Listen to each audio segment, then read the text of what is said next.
Is So that the way I look at it is that what's happening in the world right now is the macrocosm of the microcosm. The mm-hmm. only thing we can change is within ourselves, Right? right?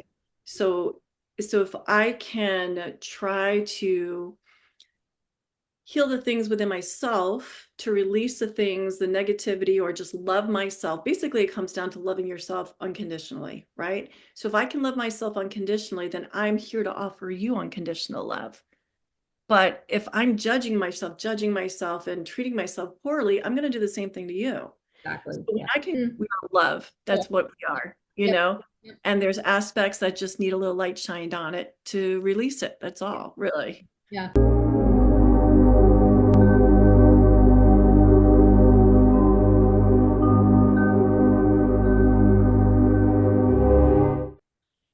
Hey everyone, I'm Caroline Rena, and welcome to Awakening Soul Divinity podcast. And today, my guest is Michelle Robin, and Michelle is a medium. I'd like for you to tell the audience what kind of work you do in the world. Well, just like a lot of people, I do a lot of things. Um, I am a medium, and you might hear people use psychic medium, evidential medium, spiritual medium, all kinds of different things. I call myself a spiritual medium or an evidential medium, and the reason for that is I really do think this work is sacred. So, being a medium means that you connect with people's loved ones that have passed on. And the reason for it is because I really like to show people that, like love, life doesn't end. So, we might drop this physical body, but energy doesn't die. And so, when our loved ones pass, they're still really around us and that we're able to communicate with them. And most people themselves have a hard time connecting with their loved ones because they're so close to the situation. And when people are grieving, then, that's a whole other subject. There's like an energy barrier that they block Yeah. out things, I they know can't all really. about the grief work, Michelle. Yeah. So, anyway, so what I do is, my greatest joy, my greatest passion is really to help empower people to live their lives. So, doing mediumship really helps people. It doesn't heal them, but it helps them find a little peace in knowing that their loved ones are still around. And that's why I do it. That's awesome. And the reason I'm we're going to go a little bit in a different direction here because I've really never interviewed a medium or psychic or anything like this. I've watched other podcasters do that. And so the reason Michelle's even here today is because I wanted to work with her. And so we had a session uh, about 10 days ago, I think it was now. And she's right. I mean, what that did for me was it kind of validated for me, it validated because I didn't really do anything or ask anything specific. And so the one thing that you just said though was it doesn't heal. Now I think it's situational because in my healing journey, it was part of my healing process to do this work with you. And it was so encouraging and so validating. And so it was like everything that Michelle said hit the nail on the head with all of these downloads that I've been getting that well, I haven't really been listening to, or I got too busy, or I heard them and it's like, yeah, okay, do I believe this or not? And we kind of walked through that kind of those things for me. And I took that information and I wrote these cards out. That was one of the suggestions because I've got a lot of stuff going on in my head. And one of the things that she told me was that my brain was starting to kind of expand to the nth degree. And that's why I wasn't clear. I wasn't getting clarity on anything or whatever. So she suggested these, you called them flashcards. I can't remember what they're called, but No these cards, no cards. big note cards. So I Yeah. got a bunch of them and I have them sitting over there on my meditation and journaling table. And I wrote down the titles and I took everything out of my head and on the notes that I had. And I've been trying to find a way to do this. And I never, whatever reason, did not get that as a consideration. And that was one of the things that Michelle suggested. And I was like, ever since then, everything's been opening up for me. It's been clearing up. I can start, like, I can cross things out. I've done forgiveness. I had a whole process of forgiveness work and all this stuff that I've needed to do. And that in and of itself just helped me. So it's not just there's more to Michelle than meets the eye. Let's put it that way. So there's like this love and coaching and guiding and mediuming and all these different things that are happening, and it's such a connection that I felt with how you were doing that, because it was like I felt I was kind of zoning out while we were talking. And it's interesting because she doesn't do this face to face, she does it over the phone, and it helped me to be in my own space at the same time while she was doing her work with me. And it was the most incredible experience because I was like I felt like I was floating. I don't know how else to say it. I was like, ah. So I guess the angels were in there carrying me while I was doing, whatever.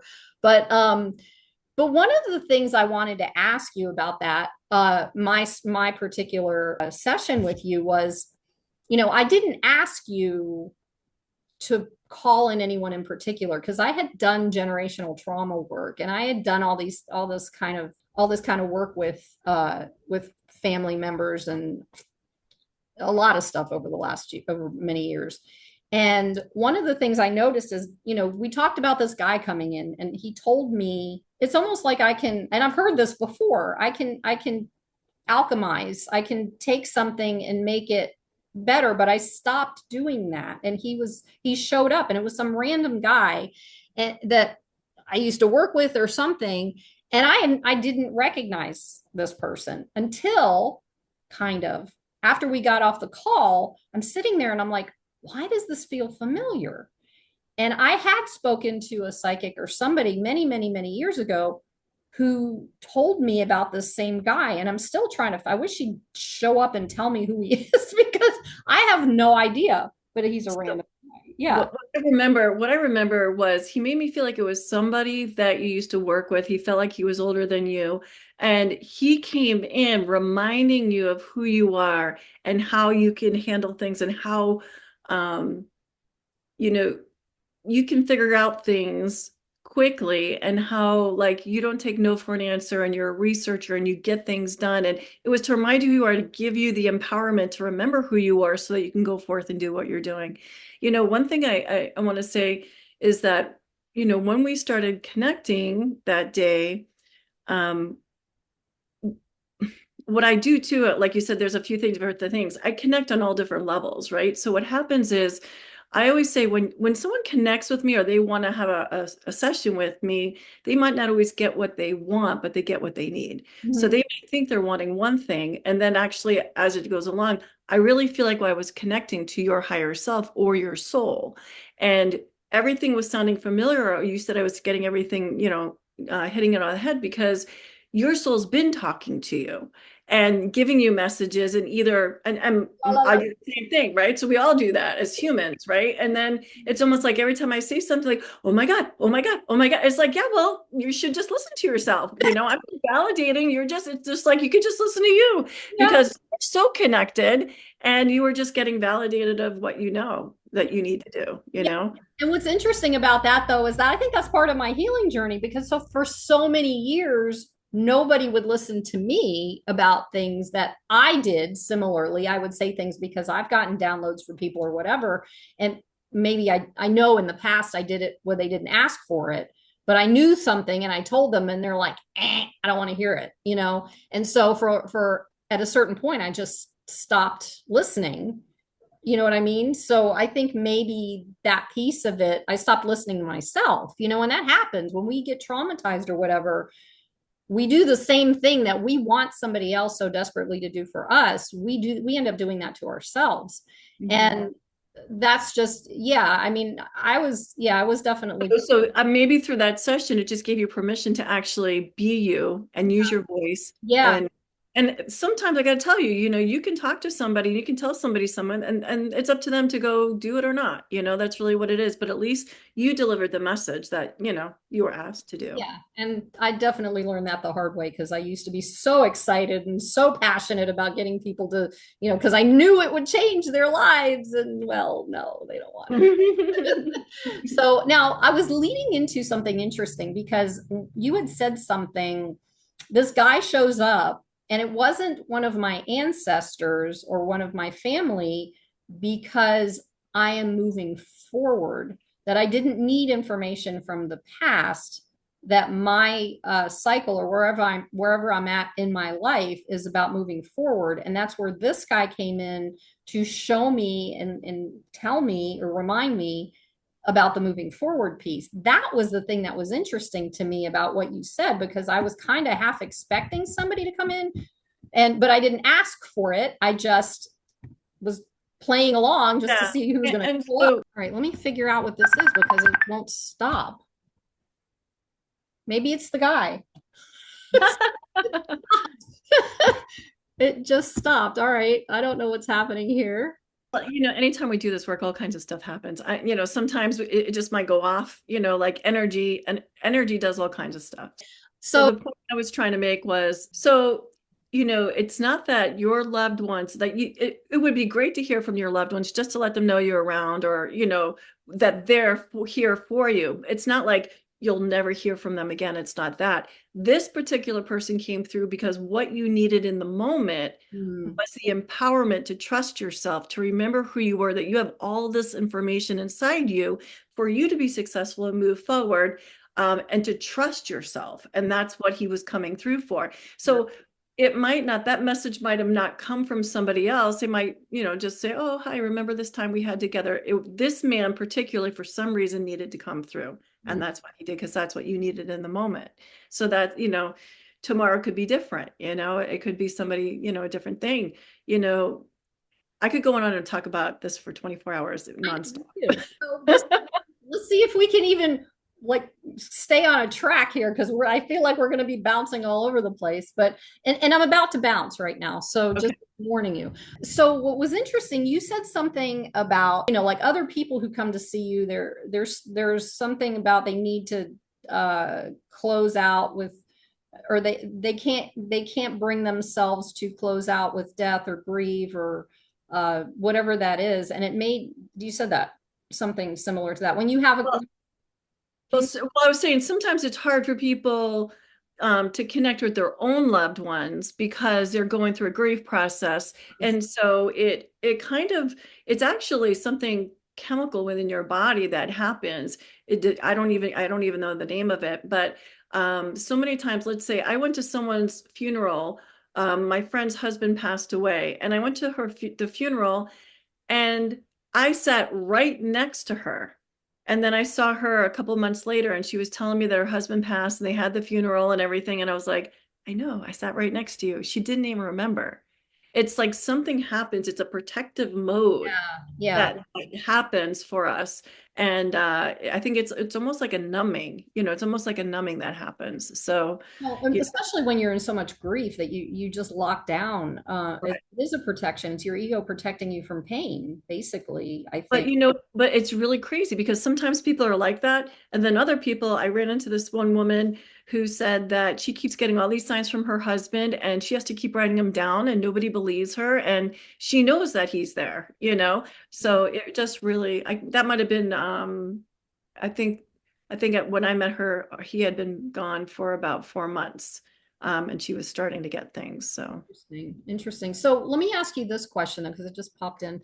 What do you do with people who have a fear of death? Because a lot of people in this country, because we don't celebrate death in this country, we don't even look at it. We turn our backs on it, and a lot of people are afraid of that, and they don't know where we're going to end up, and all these different things about death that don't need to be happening, but that's just how things work here. What can you tell us about the fear of death factor? Well, I think people are afraid of the unknown, right? So we really don't know what happens. And one of the things people ask me, oh, what is my loved one doing on the other side?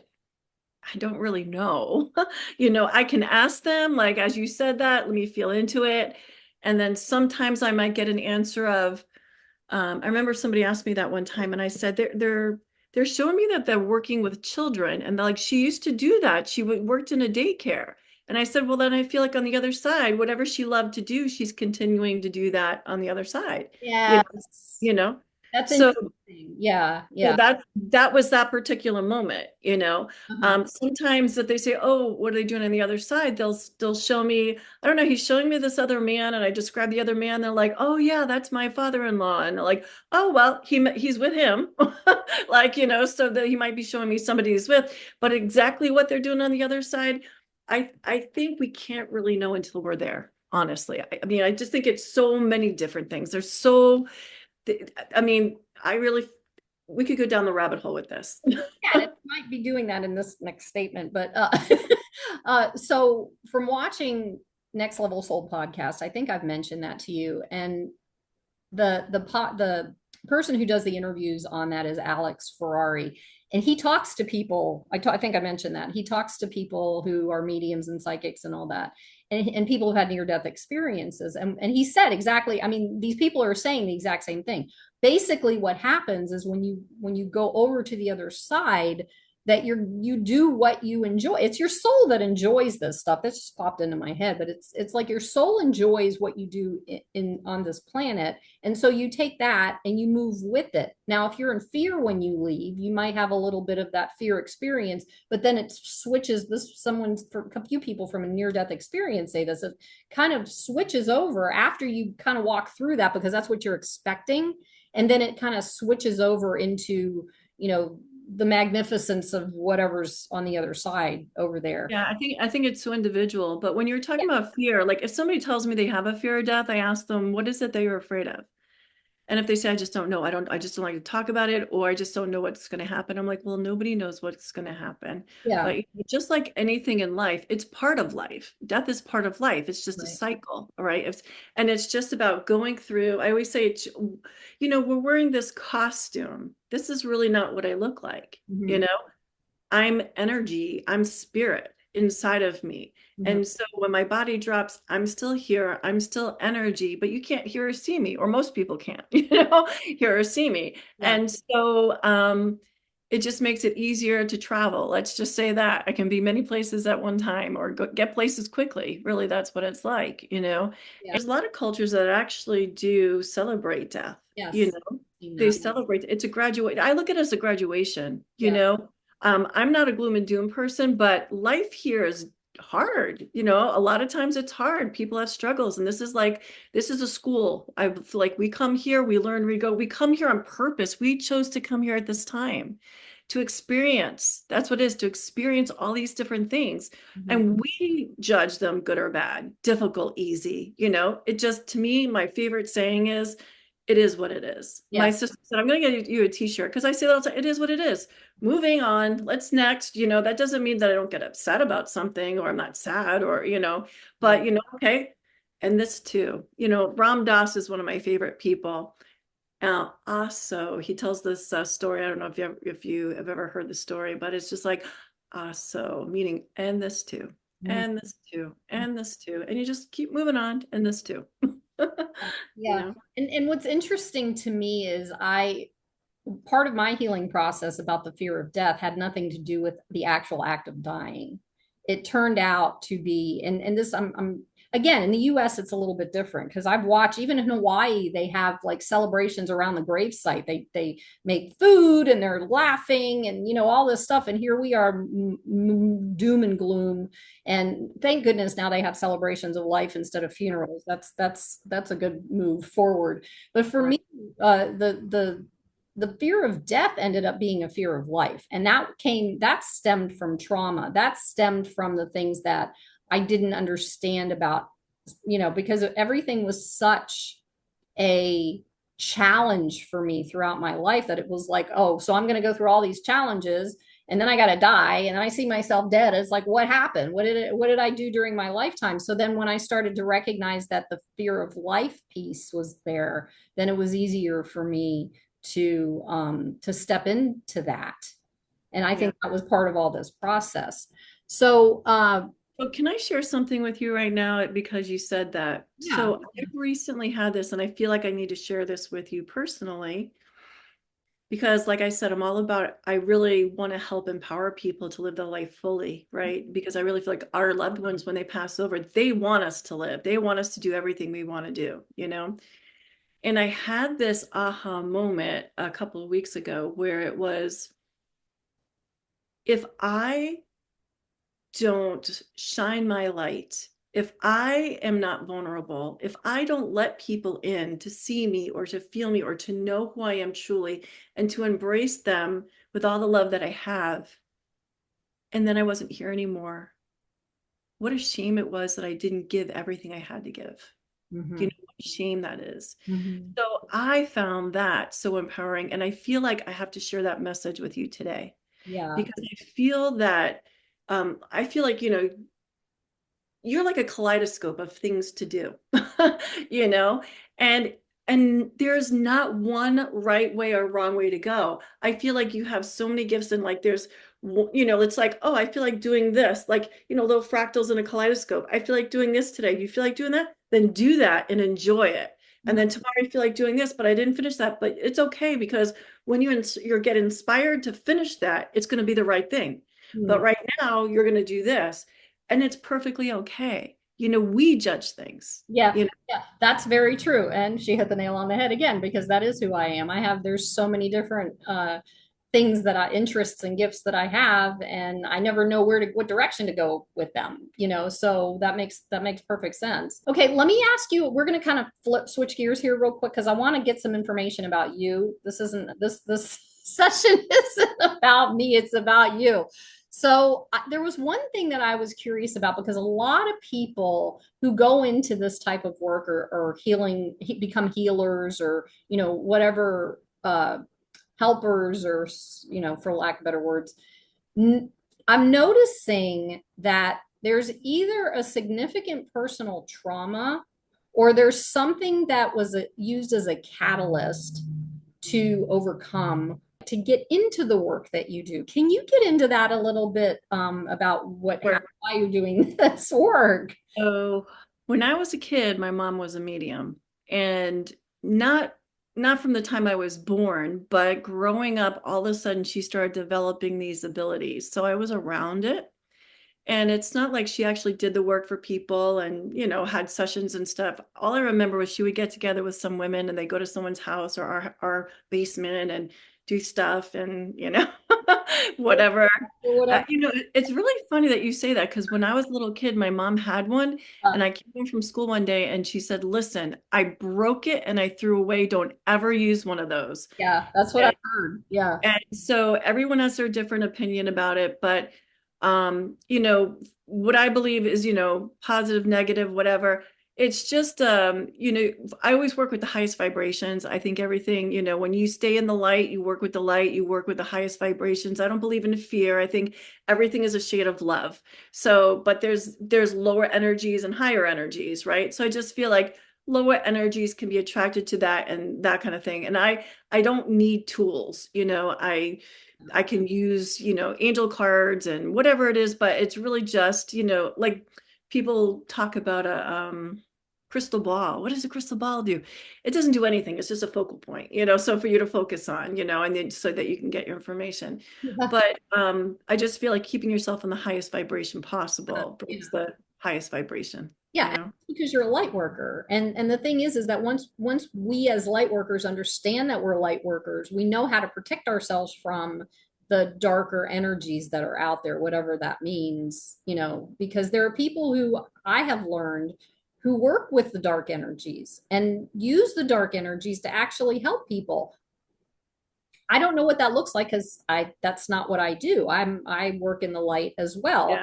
What I wouldn't even give it at the time of day personally. I wouldn't even Yeah, and enter. I don't have anything one way or the other to say about it because I don't understand it and I'm not going to go in it. But what I do understand for myself, which is interesting, is that a lot of the work that I do on with myself is clearing out, going into the darkness, clearing that out and shining the light because light what it was something like I am light of light. I'm the light of the light. So I'm bringing that light into the darkness, and that's, I don't know, like it's weird because the darkness is there, and when we do our work and work with people like you, we're able to clear that stuff out. That's the way It's funny as you're saying that too. When you say going into the darkness, everybody talks about we have shadows, shadows. I think shadow is maybe a better word than darkness because I don't think we're dark. I just think it's just that the light maybe hasn't shone there in a while. Yeah. Maybe it's something we're hiding because we're ashamed of it or whatever it is. So I don't even look at it as dark. I just feel like we are love. Mm, We are love. yeah. That's what we are, Yep. Yep. and there's aspects that just need a little light shined on it to release it. That's all, really. Yeah. And that actually leads into my next question, I feel. So with all the changes that are happening in the world, how uh how do you see these changes related to how we can heal ourselves through trauma and heal our nervous system and come out of that shadow? Does So that the way I look at it is that what's happening in the world right now is the macrocosm of the microcosm. Mhm, The mhm. only thing we can change is within ourselves, Right. right? So if I can try to heal the things within myself, to release the things, the negativity, or just love myself. Basically, it comes down to loving yourself unconditionally, right? So if I can love myself unconditionally, then I'm here to offer you unconditional love. But if I'm judging myself and treating myself poorly, I'm going to do the same thing to you. So Exactly. when Yeah. I can come with an open heart full of love and share that with you, that's how we heal the world. Yes. And it starts with within us. Really, that's what it is. And I think all of this trauma that's going on in the world is stirring up a lot of people's stuff to help us release stuff so that we can see really who we truly are and love ourselves enough. It's an inside job that has to work towards the outside. And Mhm. I really feel like people like you, people like me, as we talk more about this, I really feel like more and more people are seeing the light, feeling the love. And I don't even want to use the word waking up because I hear that all the time, right? It's not even waking up, it's remembering. It's Mhm. just remembering who we are. We know who we are. And it's about, oh, hi, oh, I remember you. Have you ever just met somebody you haven't met them before? And you're like, I know you. Yeah, from somewhere. It's the recognition of their light. That's what it is. Right. And that's the mirroring piece. I mean, we're Yeah. all set up to mirror each other. So we'll either see what we don't like in ourselves, we will see that in someone else. And what we do like about ourselves and maybe not know about, we'll see in somebody else. And then we're like, oh my gosh, that's such a wonderful person. This and it's like, but that's your light. It's Hmm. both of you. It's the coming together piece of it. We are not separate. And that's part of what we're working on this planet right now is reconnecting with people instead of separation like we've been doing for so long.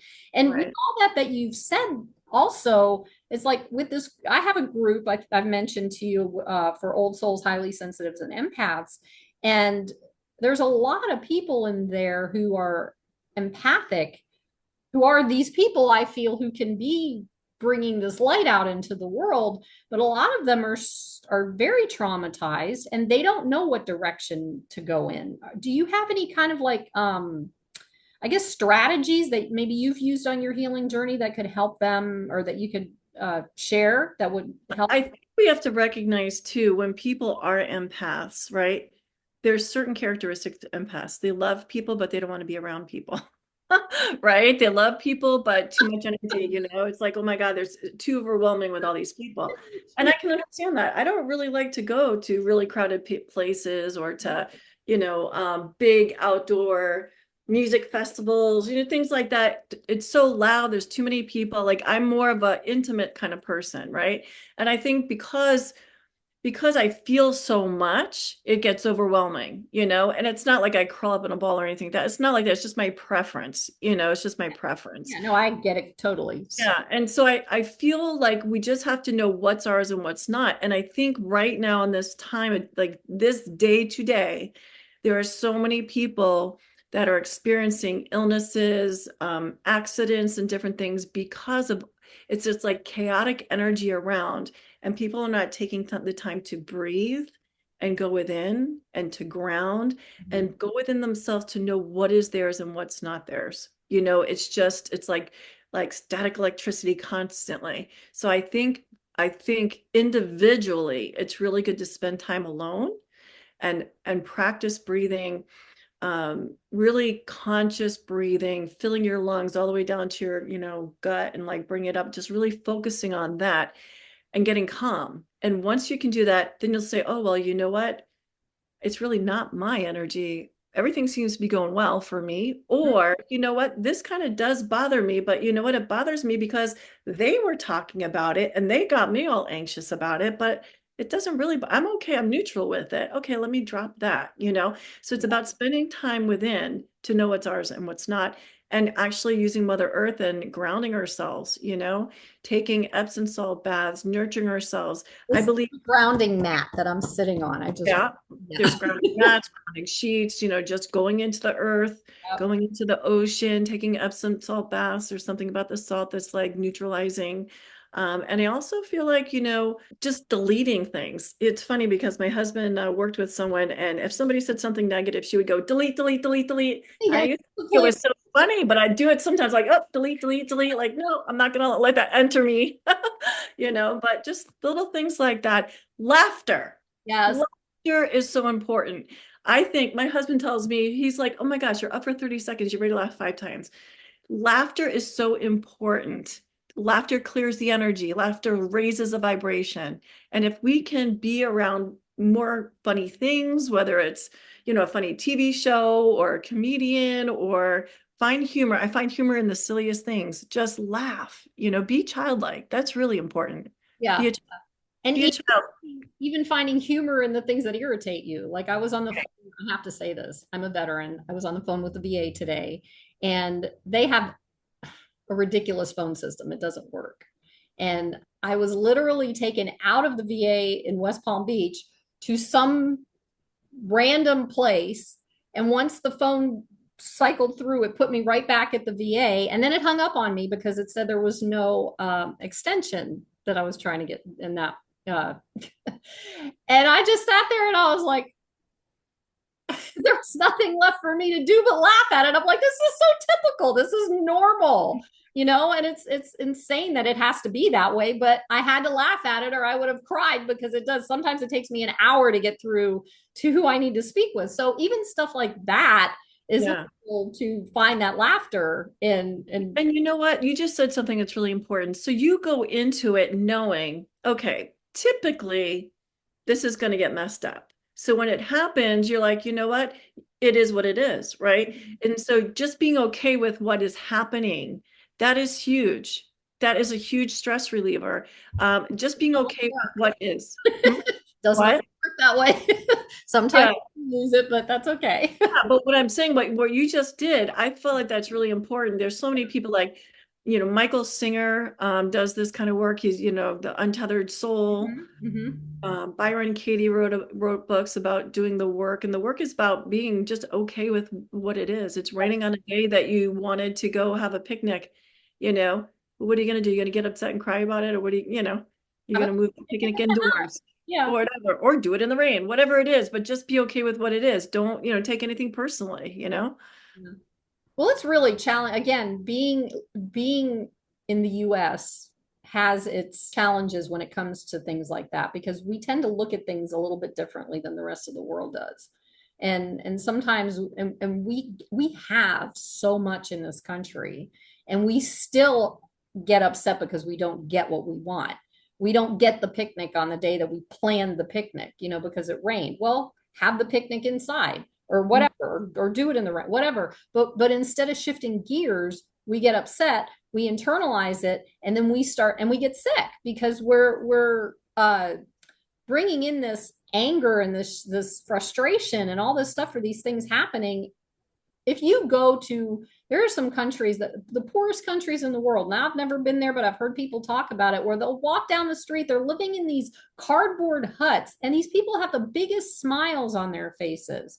You know, Mhm. we don't do that here. We've got too much in some cases and don't understand that. And I think that's also part of what, like you were talking about earlier, of how these shifts are happening in the world and light is being shined on on what's happening, so we can see that, so we can bring that light into into the shadows of the things that are going on and become that. Because I even notice, you know, I smile a lot more than I used to. I mean, I was pretty much miserable all the time because I didn't feel like I had anything to smile about, you know, and now it's natural. I've done the work and the energy's clearing, and I'm just like walking down the street, go, you know, big grin on my face. And I'm like, wait, what is this? You know? And you know what? And some days are easier than others, but I really find if I'm having a down day or I'm just not feeling, I really feel like random acts of kindness really shift me.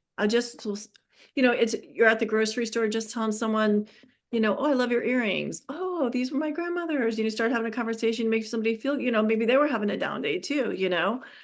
So yeah, it's like this mirroring thing too. If I see somebody look sad, I'll think about something or how can I make them happy? And And just, the next thing you know, you're happy too. yeah, I understand that. Yeah. All right. So the next question I have is kind of interesting. It's also relating with the empathic and sensitive people. Uh, I'm running across a lot of these people who are saying that being an empath is a curse. And I agreed with them when I was in my 30s and I was trying to figure all this stuff out. I get why they're saying it. It's just that for me, I'd like to hear from you what you can offer to them, these people who are having a challenge with being empathic or sensitive, because there is a brighter side to this. You're here, you picked this, you picked it, you're here for a reason. Now let's see what the brighter side is. What do you have to So say? I always say the price of sensitivity is sensitivity. Mm-hmm. Right? So I am sensitive. And I'm sensitive, not like my skin is sensitive, certain smells, like make me itch. Like I'm sensitive in so many different ways. Loud noises, I'm sensitive to loud noises. Again, it's not like a crutch, like I can't go out of the house or anything like that. I just have to understand how my body operates. I have to love my body for what it is, and I have to treat my body well. And or my mental state, sometimes you can take on more than others, and you have to just learn to work with yourself in a good way, good and loving way, and give yourself what you need in the moment. I Right, think that's really important. right. Now, I wouldn't give up my sensitivity because I love what I do. Ah, and I didn't even know that was on. I actually put on airplane mode and everything. I don't know how that happened. What's your phone? But That was my phone that time, not the other one. well, So I who don't knows? know. But anyway, um, so I wouldn't give up my sensitivity for anything because I'm able to help people using my sensitivity. Yeah. So I feel like you can look at everything as good or bad. And I feel like, what, if I am sensitive, what a blessing that is. Yes. That means, and if I find I'm getting overwhelmed with the sensitivity, that means I'm not loving myself enough. Right. What am Right. I not doing for myself that I need to do? That's really how I feel.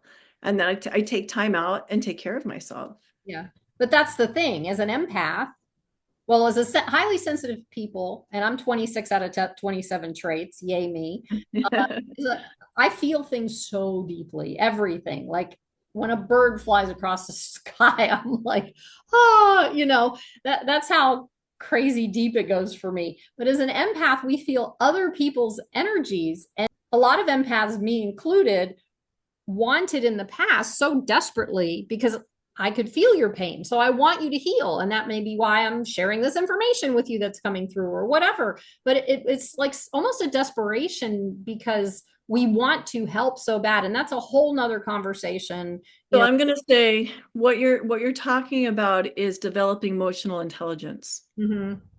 So you can be sensitive, but you also have to develop your emotional intelligence, and you have to be able to shut things down. Again, discern what's yours. And so, I cannot fix anybody. Mhm. I can I can share information with somebody, and it's up to them to take the information and do what they will with it. But all I can do is like if we were having a conversation now and I was feeling into you and I could feel like you're really depressed or whatever, and I, maybe say a few things to get you out of the mood or whatever, or, see if there's something I can be of service with you, maybe, whatever.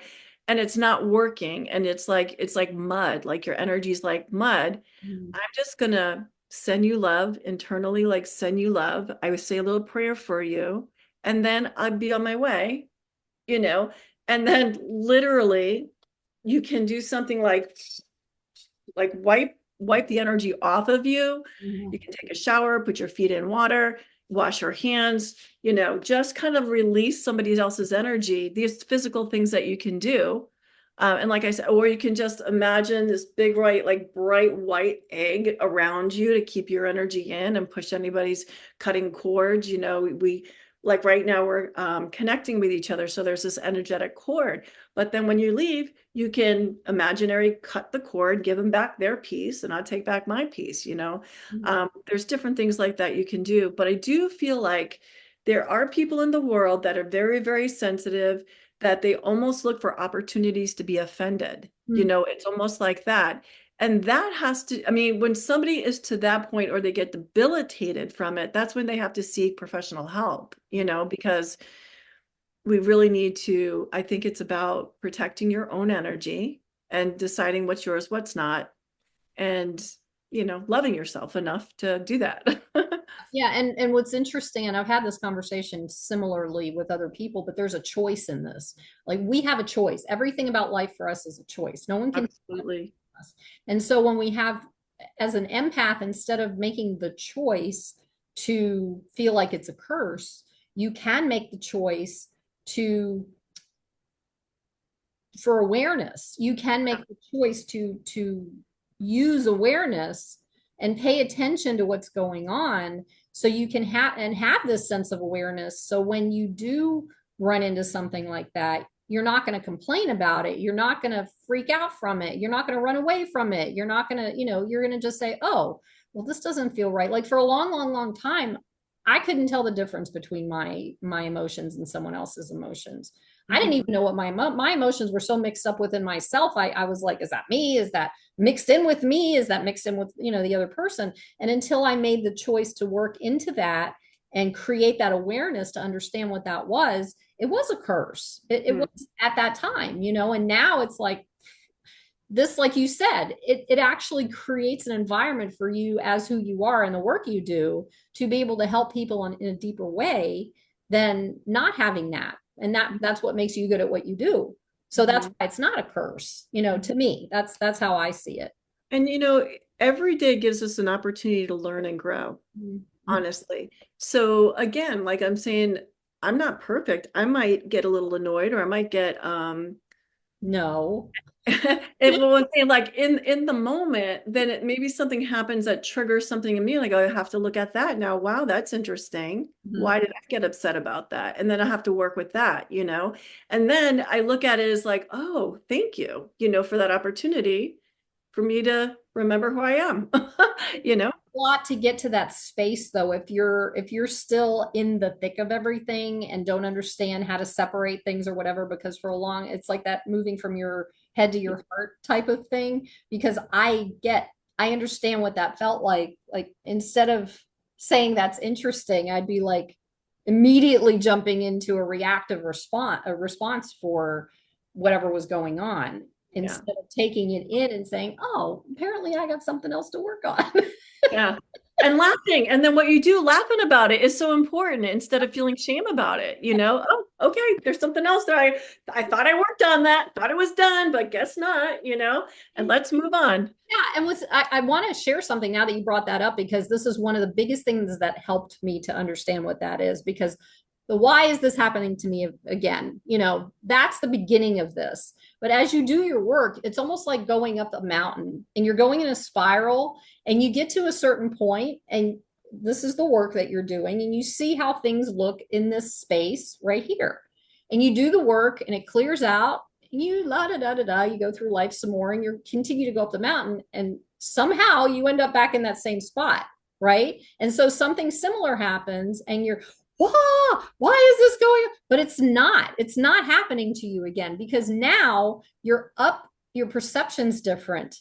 You Hmm. understand things differently. You've released certain things that have been holding you back, and now you're seeing it from a different light. So the first time you saw it down here with what you knew and what you've experienced, now you're seeing it from up here with what you know and your experience. Exactly. Totally And and not only that, you're able to recognize in somebody else, like, oh, I used to react like that, right. right? Yeah, yeah. That's Yeah, and you can see that in someone else, and then you're able to offer help if they're willing to accept it, or if they ask you, yep. "Hey, how come you don't get upset about that?" Well, I used to, but this is what I do now, you know?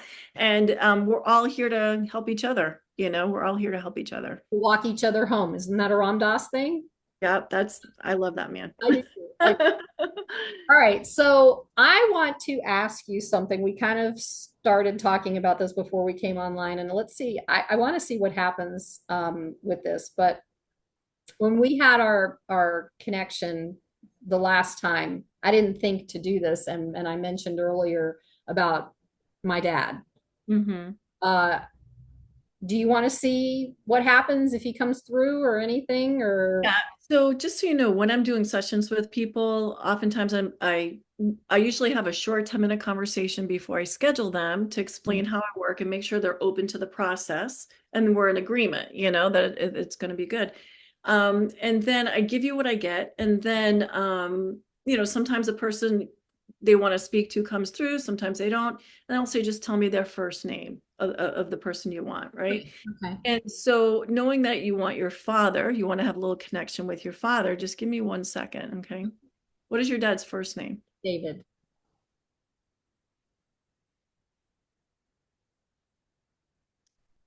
So, as I feel into this gentleman I do have with me right now, I feel like that your dad would have been the kind of man that was a man of few words. I feel like he was kind of a little bit stoic when um, he wasn't the kind of man that would just walk into the room and be boisterous. He was like on the quieter side and took things in before he spoke. Would you understand that? Yeah, I think so. Yeah. I mean, Okay. my experience of my dad is different than who he was, if that makes sense. It's like I didn't really under Don't give me any more information. Don't tell me. I'm just going to tell you what I'm perceiving. yeah, Okay. So just try to say yes or no. And that's usually what I tell people to say yes or no. yeah, And if it's no, say no. actually, Um, yes. okay. So you'd understand that if I was a stranger and I walked into the room with him, I'd look at him and notice that he was more of an observer. He wasn't very outgoing, gregarious. Do you understand that? Yes. Yeah. Okay. And I do feel like as I look into his eyes and as I feel his energy, I do feel like that this man really tries to protect himself because I feel like he had a tough life when he was younger. So he kind of keeps people at an arm's distance, and it's hard for him to show his emotion to people. And I do feel as if your relationship with your dad, because of that, was a little bit, I feel like a little apprehension with you and him as far as feels like a lack of upset, like a lack of acceptance that you feel from your father because he wasn't so physically demonstrative of his love. Would you understand that? It's almost like feeling like I've done something wrong. You know, it's almost like, and it's almost like he's making me feel like he was in an observance of that at some times, but he didn't know how to get over that hurdle to break through his own emotions to make you feel better. He just didn't understand how to do that. Mhm. And I feel like he did that with like his wife. I feel like he did it with a lot of people. It wasn't just you. But for some reason, again, because you're so sensitive, you took it to mean like maybe there's something wrong with me. You know, I'm not lovable. So as I say that, I do feel like he has remorse over that. And I feel like he would have been like what I want to happen as a human is not what's happening right now from his part. Okay. It's almost like in his way to kind of make up or make you feel better, instead of embracing you and giving you a hug, I want to pat you. I want to, like, that's my way of just like, are we good? Like, is that okay? Because I can't really embrace you yet because I can't embrace myself. Like we were talking about before, when we're working on ourselves. He used to pat me on the head. Yeah. So when we're working on ourselves, when we love ourselves, then we can love other people. But because he's so distant from his own emotions, he can't really do that to other people. And that's how it's making me feel. So there is remorse from that. And he's just giving you a little pat. And as he says that, as this is happening, he's showing me, and I don't know if you remember this, but he's showing me a memory when you were a little girl. And he's making me see like when you guys were out in the yard somewhere, you picked a flower and you brought it to him. You just wanted to please him. It's like you're trying to please him and he takes it, but he doesn't act like it's a big deal. And I don't know if you actually remember this or if he's showing me this as of you're trying so hard to get his love. You're trying so hard to please him. And it's just like a wall, like it's not registering. And he wants to apologize for that. So there is a sense of, because of that as a young child, that is it okay to talk about this, all this? Are you open with Yeah, it? I'm like soul tearing here because you're hitting all. It's fine. Yeah, Oh, that's the okay. intention. I mean, that's what I do. So with that, it's made you tougher. And I know you said you were in the military, but I feel like, there's this sense of protection or toughness or proving yourself worthy that is tied into going into the military. Does that make sense? Mm. It's almost like I feel like you would have been a really good student or like in the military trying to get your rankings. I feel like this sense of trying to do a lot in a short period of time to move up, move up, move up. Would you understand that? And kind of oddly, your dad's taking credit for that because of the trying to prove. So that's where that came from. Not that he's taking credit, but just telling you where that came from. And Can I validate when you do something? Can I say something sure. about it? Well, it's just yes or no right now. You can talk more afterwards because I don't want you to give me too much information. Okay. But I'm also feeling a sense of like I'm feeling your dad had this roughness in his, men shave and then after a while they get that afternoon shadow and it's like I feel like it was always scratchy. It was never really soft. Would you understand Great. that? Yes, yes, yes. So I know we have a short interview with that, but what I want you to take away from this is I do feel like your dad is holding your hand right now and he's holding your hand like this and he's just like thank you. Like I feel like this whole interview that we're doing right now was meant for this purpose right now. And it's almost like a reunion and a healing that I feel like was a long time coming. And in his way, doing this with your hand is loving you and letting you know how much you mean to him. And thank you so much for putting up with his lack of emotion. And thank you for working so hard in life to heal yourself because it's healing him as well, because he's feeling that in his heart. So thank you. Whew, okay, that was a validation right there. Ooh, wow. All right. Give me a moment. Yeah, I mean, you hit it. You hit it right on the head. All of that. And I had wondered with all the work that I'd been doing whether or not that was healing for him. So that was He was able to agree that these things are why and take responsibility for his action and inaction. wow. Yeah, that's crazy. Okay, I have to when we get done with the when I go later, I'm gonna just soak that one up, all of this part up. Okay. But what was interesting is the reason that I joined the military was to make him proud of me. Hmm. And because he wouldn't, I just remember he was gruff, and you kind of alluded to that in some of the stuff that you said. He was very gruff, even though he wasn't. He was like a teddy bear. And in a lot of ways, he didn't have backbone because of all of his experiences, but he made himself that way. And I didn't feel what I needed to feel from him. So that was all there for sure. And definitely the beard, because I remember there were so many times where I would try to hug him or whatever, and it would scrape. Yeah. I'm like, ow! And then the other piece was when you said he patted me, he used to pat me on the head. And when you were talking about that, I could feel a little energy going on when that was going on. And then this has happened before when I'm thinking about him or when somebody years and years, like 20 years ago, somebody said something similar, maybe it wasn't 20, it was might have been a little later than that, but they said the same thing. And I tend to feel that And patting.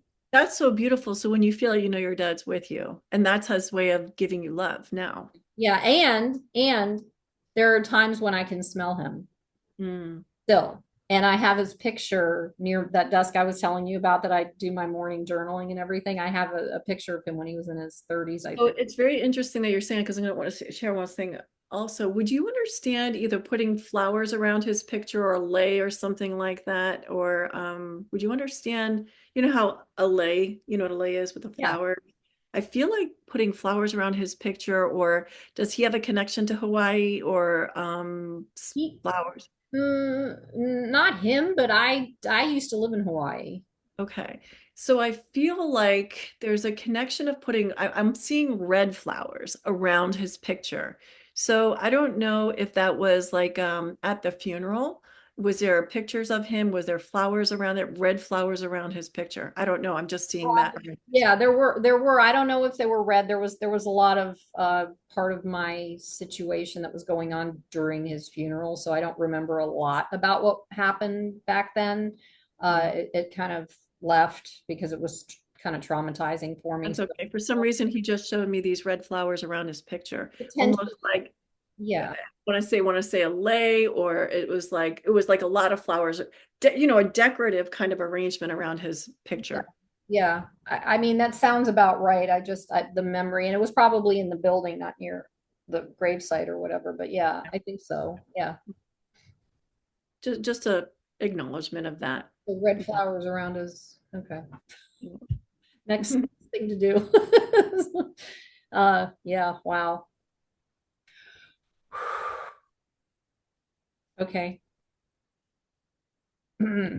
Would you understand? I We could go on forever on this one too, right? just understand. Would you understand feeling like he wanted a boy instead of a girl? Oh my God. Ah. Not, it's just like you needed to be more boyish because he wants a boy instead. That's what I keep getting that feeling of.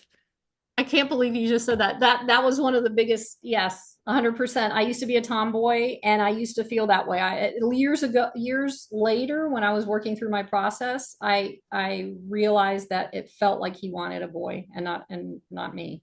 Mhm. Yeah. Oh my God, I can't believe this. There's a big feeling of regret with that because what a beautiful woman you are, and I'm sorry to make you have like it's a big apology for that.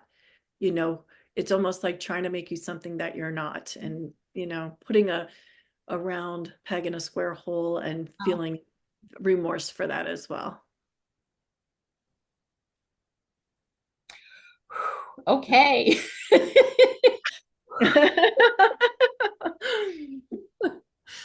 So he's here. He's with me. He's with me all the time. I know he's one of my protectors that Mhm. are around me. You also, okay, I could go on forever. I'm also feeling like a frugalness with him. Would you understand like not throwing things away, or like I feel like if we had a paper towel or a napkin, maybe cutting it in half because we don't need all of that. You use this piece out because we want to save on things that we have. Yeah, I think he got that from my grandmother because they went through World War II. So yeah, they So were similar in that. there's a sense of that would also, I feel like, which has kind of spilled into you. And it's not because you're trying to be cheap, but it's also about the reuse and finding new purpose and really, and if something still has use, but you don't need it, you want to give it to somebody who can use it, is how he's making me feel. So again, kind of in a good way that went into you, he's saying, you know, so it's not all bad. Yeah, yep. Well, that's all true. That's all true. So I'm going to ask you a few questions Sure. after all of that. And I'm kind of like, woo, right now. So this will be interesting. I'm looking forward to the answers to these questions. These are questions that I normally ask people who I interview, but I've never had an interview like this before. So this Okay. will be interesting.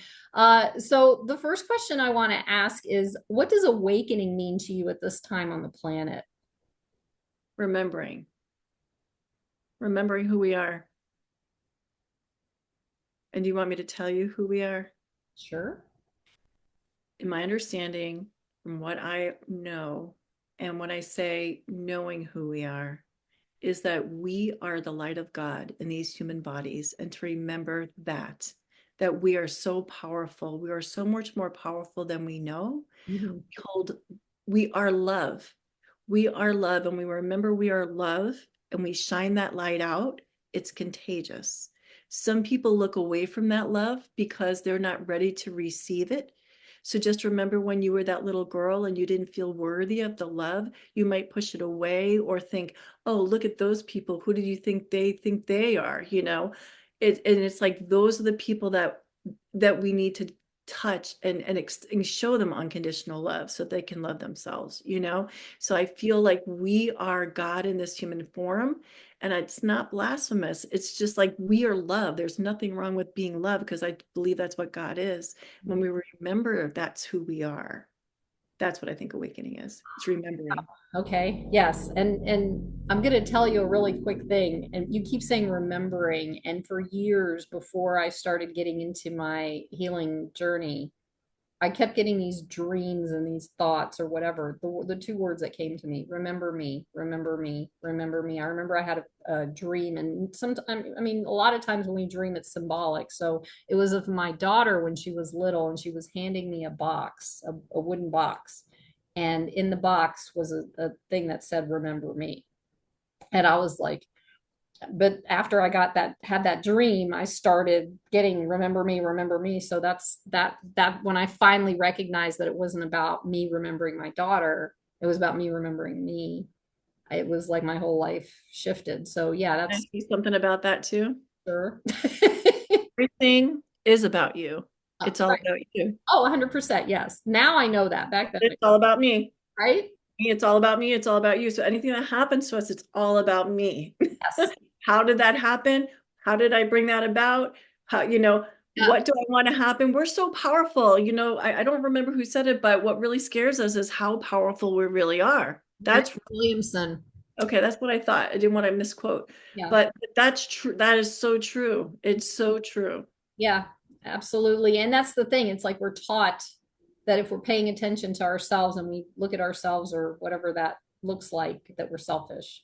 And Mhm. guess what? It's actually okay to be selfish because if you're not selfish, then how are you going to do the work that you want to do in the world? And you don't take care of yourself. True. There's Yeah. that. Okay, so the next question I have is what is soul divinity to you? Soul divinity. Soul divinity. I mean, like I was saying before, it is the truth of who we are. We are divine. Our soul is divine. It's from God. you know, Yeah. that's what it is. So then that leads us into the next question, which is what is God or source to you? God, our source is love, unconditional. I always say unconditional divine love because divine love is God and it's unconditional and it just is. It just is. Okay. It's very simple. It's It's so very simple. We complicate it. I know, very much so, especially people like me with analytical brains. Okay, so this is an easy one. How can someone or people get in touch with you if they want to find out more about you? Oh, okay.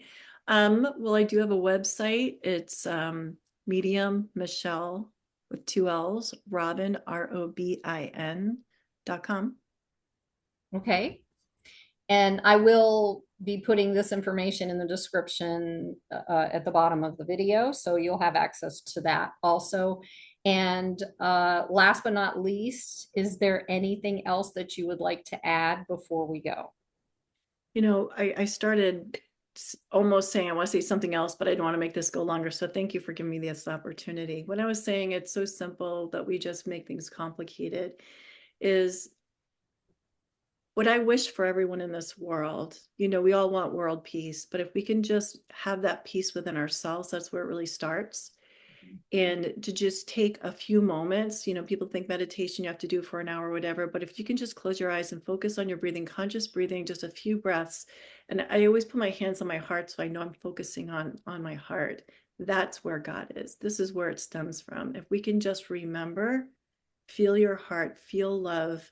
Sometimes people don't feel love. Maybe lost all their family, or they don't really have any friends or whatever, but there is, maybe you saw love on TV, or you saw something, tap into that, or think about a puppy, or think about a baby, or something like that, that you just feel love for, and just feel it for a few minutes and let that radiate out into your body for just a few moments. That is our connection to God right there. And if we can remember that and expand that within ourselves, and then imagine that filling the entire room, and then filling the whole house, and then your town, and then your state, and the United States, and then imagine it going all around the globe. And if we just focus on this, like my whole body is tingling right now with energy because of because of the love that's exuding out from me right now, because I just want the whole world to feel that, each individual person. And if we take the time to do that, this world will be so amazing. Hmm. Ain't that the truth? Thank you So for that. I appreciate it. And I'm so glad that you came on. I mean, this was like an incredible conversation. And the fact that, you know, you did your work and you showed how it works, and to the point where it worked. And I'm still I'm so appreciative for you having me on, and having this conversation with me, because this is my passion. I could do this. I could just keep talking about this because I get more and more energy the more we talk about it. I I love know, I know, it. I know. And we have to be careful with that because we're empaths and we'll get tired too. We'll need a nap. So, all right, Michelle, thank you so much for being here. I'm so grateful to you. So, thank you everyone for being here. I'm so grateful, and I hope you got some good, juicy stuff out of this one. And be sure to look Michelle up and see what kind of work she does and what she could do for you. All right, thank you. Bye-bye. Bye.